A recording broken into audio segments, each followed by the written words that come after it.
सभी किसान मित्रों को नमस्कार, सत श्री अकाल। तो किसान भाइयों, गेहूं की बुआई का समय आ चुका है। कई क्षेत्रों पर किसान भाई गेहूं का बुआई का कार्य शुरू कर चुके हैं व कई क्षेत्रों पर किसान भाई इसकी तैयारी कर रहे हैं।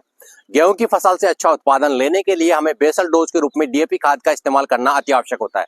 डीएपी खाद की डिमांड बढ़ने की वजह से कई क्षेत्रों पर इसकी उपलब्धता काफी कम है और किल्लत का सामना किसान भाइयों को करना पड़ रहा है। साथ ही कई लोग इसकी ब्रेक मार्केटिंग कर रहे हैं, जिसकी वजह से किसानों को महंगे भाव में डीएपी खाद खरीदना पड़ रहा है। तो आज के वीडियो में हम बात करेंगे डीएपी खाद की जगह कौन सा ऐसा खाद है जिसे बेसल डोज के रूप में आप इस्तेमाल करके अपने गेहूं के उत्पादन को बढ़ा सकते हैं। डीएपी खाद के अंदर पाए जाने वाले पोषक तत्वों की बात करें तो ये 18-40 के कॉम्बिनेशन में आपको मिलता है, जिसमें 18% नाइट्रोजन और 40% फॉस्फोरस पाया जाता है। प्रति 50 किलोग्राम के बैग के हिसाब से बात करें तो 9 किलो आपको नाइट्रोजन उपलब्ध होती है और 23 किलो आपको फॉस्फोरस मिलती है। तो डीएपी खाद की जगह पे आप इस्तेमाल कर सकते हैं एनपीके 20-20-0-13 का कॉम्बिनेशन। एनपीके 20-20-0-13 के अंदर 20% नाइट्रोजन, 20% फॉस्फोरस और 13% सल्फर पाई जाती है।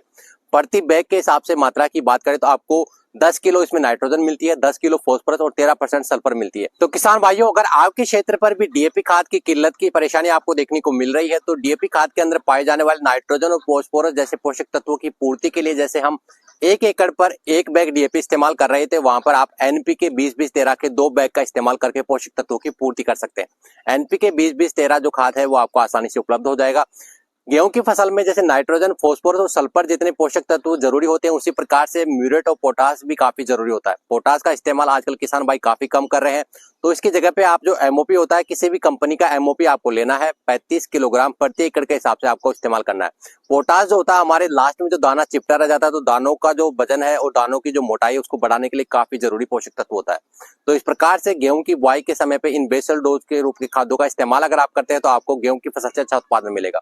इसी प्रकार की नई नई और बेहतरीन जानकारी जानने के लिए जुड़े रहे हमारे साथ में, और इस जानकारी को अधिक से अधिक किसान भाइयों तक आप अवश्य शेयर करें। फिर मिलते हैं एक नई जानकारी लेकर, जब तक के लिए सभी किसान मित्रों को राम राम। वीडियो में दी गई जानकारी आपको अच्छी लगी हो तो वीडियो को लाइक करें, साथ ही चैनल को सब्सक्राइब कर लें और बेल आइकन को दबा लें ताकि इसी प्रकार की नई नई जानकारी आपको मिलती रहे। धन्यवाद।